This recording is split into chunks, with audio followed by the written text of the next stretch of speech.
Bonjour à tous, je voudrais partager avec vous un texte de la parole de Dieu qui se trouve dans l'évangile de Marc au chapitre 2 et verset 1er. Je voudrais vous parler de votre maison. Quelques jours après, Jésus revint de Capernaum.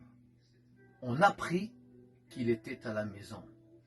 Il s'assembla un si grand nombre de personnes que l'espace est devenu et les portes ne pouvaient plus les contenir. Et Jésus annonçait la bonne parole. Alors je ne voudrais pas vous parler de ce que nous vivons aujourd'hui. Vous avez écouté des dizaines et des dizaines de vidéos et de messages audio. Mais peut-être dans certains foyers, dans certaines maisons, ce que cela peut réellement produire. La Bible nous dit que dans ce verset, Jésus était à la maison.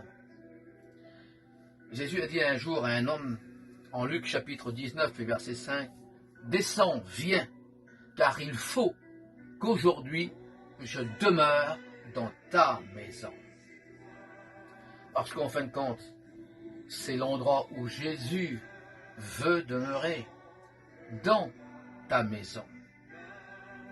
D'où il doit vivre. C'est bien chez nous.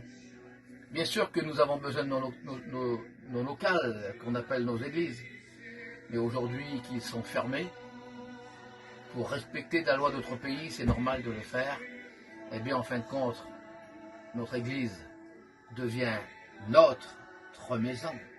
Et ici en Marc 2, c'est la maison, le foyer de Pierre dans lequel Jésus se trouve. Remarquez, parce que Pierre avait accepté dans son foyer Jésus, les gens du dehors savent que Jésus est chez Pierre. De ce fait, les gens arrivent. Parce que quand Jésus vit chez nous, les gens le voient et ils arrivent. Plus encore, on parle de Dieu dans cette maison. Parce qu'il y a Jésus.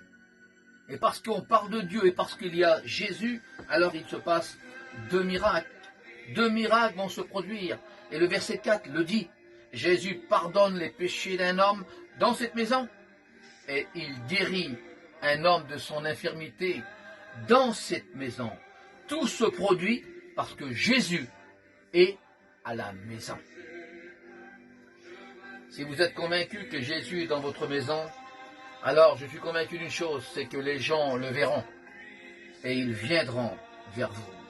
Et vous aurez le privilège extraordinaire de connaître non seulement la présence de Jésus chez vous, mais de voir des miracles se réaliser chez vous, dans votre maison. Et c'est pour cette raison que Jésus disait à l'homme de Luc chapitre 19, « Hâte-toi », autrement dit, « Dépêche-toi, car il faut que je demeure dans ta maison. » Autrement dit, Jésus était pressé pour pouvoir donner toutes ces bonnes choses spirituelles à sa maison et à ta maison.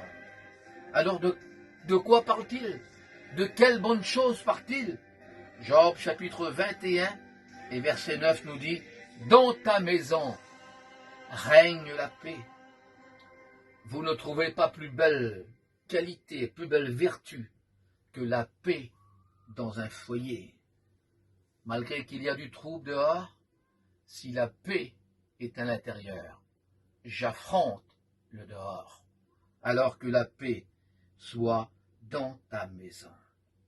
Mais malheureusement, il y en a qui ne le savent pas, ou qui ne le voient pas dans la maison. Pour quelle raison? Ben, tout simple, ils ne sont jamais chez eux. Alors, y a-t-il quelque chose de positif dans ce que nous passons aujourd'hui? Oui, certainement.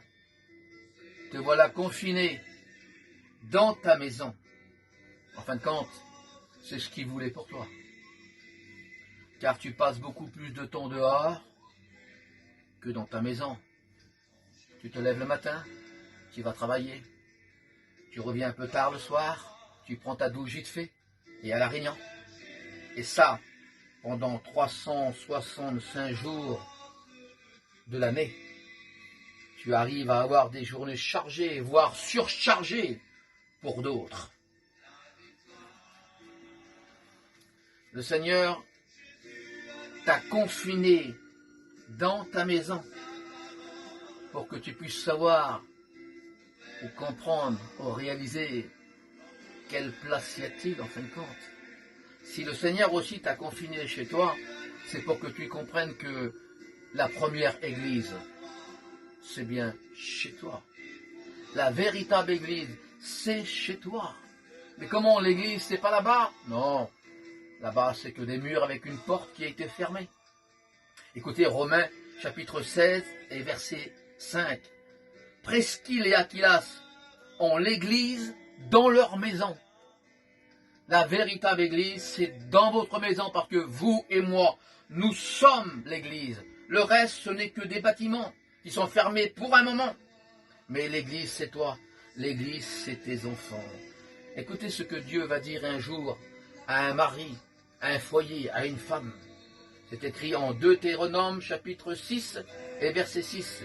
Le commandement que je t'ai prescrit, tu le graveras sur ton cœur. Oui, Seigneur, et tu l'enseigneras à ta maison.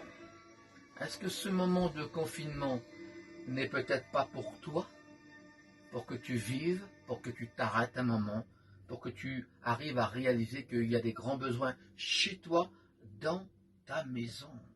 Alors on comprend mieux la parole de Jésus en Matthieu chapitre 9 et verset 6. Quand un jour il a guéri un homme, aussitôt que l'homme a été guéri, Jésus lui a dit ces paroles. Va maintenant dans ta maison. Parce qu'en fin de compte, les premiers qui doivent voir ton changement, c'est bien ta maison. Alléluia. Va d'abord dans ta maison. Alors, si je vous demandais aujourd'hui, où se trouve Jésus dans ta maison? Qu'est-ce que vous répondrez? Peut-être avez-vous fait une petite place pour Jésus dans votre maison. Vous avez accueilli un petit Jésus. Parce qu'en fin de compte, vous ne voulez pas chez vous d'être dérangé dans vos affaires et d'être dérangé dans vos finances. Et Jésus, là, se tient sagement dans un coin, comme un objet d'ornement, de décoration. Non, Jésus est bien plus que ça. Il veut que par ce confinement, il ait la première place dans ta maison. Un Dieu plein de puissance qui veut faire bouger les choses chez vous, parce qu'il veut demeurer dans ta maison, pour que tu deviennes non pas pire, mais meilleur. Alors, profite de ce moment pour vivre, pour partager avec ton foyer ce qui se passe dans ta maison. On a appris qu'il était à la maison. Les gens verront ce que nous sommes quand nous le vivrons réellement chez nous. Alors, je conclurai avec ce verset de Jean chapitre 12 et verset 3. Un jour, une femme est entrée dans une maison avec un vase d'albâtre rempli de parfums. Et elle est venue dans la direction de Jésus, dans la maison, dans la direction de Jésus. Et ce vase d'albâtre qui représente nous, le vase d'albâtre a aussi une caractéristique, c'est quelque chose qui est transparent. Eh bien, elle vient, elle apporte son moi, et elle apporte aussi sa transparence dans la maison, parce que Jésus est dans la maison. Et quand elle apporte cette transparence, elle brise cette transparence, ce vase, et il se répand, dit la Bible, dans toute la maison, un parfum. Alors, où nous devons être transparents et vrais, et où nous devons aussi répandre un parfum de bonne odeur, ce n'est pas seulement aux autres, ce n'est pas seulement à l'église, mais c'est aussi dans ta maison, parce que tu es l'église. Que Dieu vous bénisse.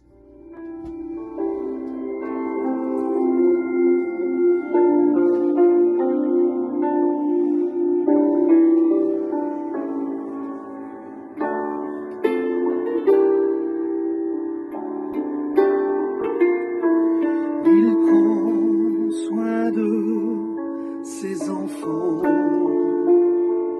Il siège au milieu des louanges. Le grand Dieu tout puissant qui est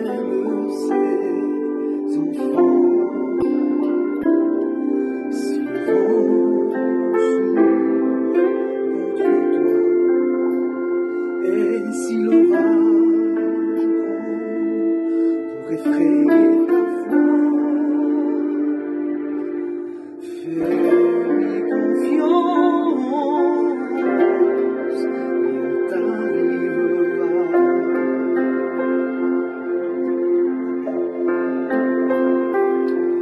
Aucun mal ne peut te terrasser, aucun malheur ne peut détruire ta maison, car il a ordonné aux anges de te protéger partout où tu iras. Ils te porteront dans le combat.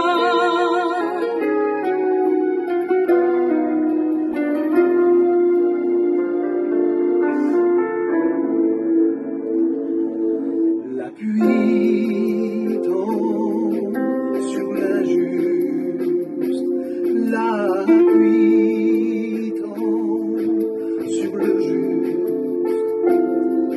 La vie peut nous frapper, c'est la conséquence du péché.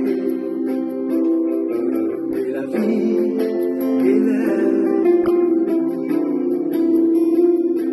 ne peuvent détruire ceux que Dieu a déposés en toi.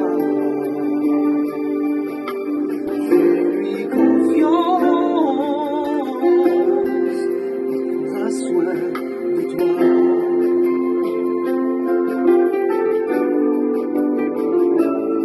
Aucun mal ne peut te terrasser, aucun malheur ne peut détruire ta maison, car il a ordonné aux anges de te protéger partout où tu iras.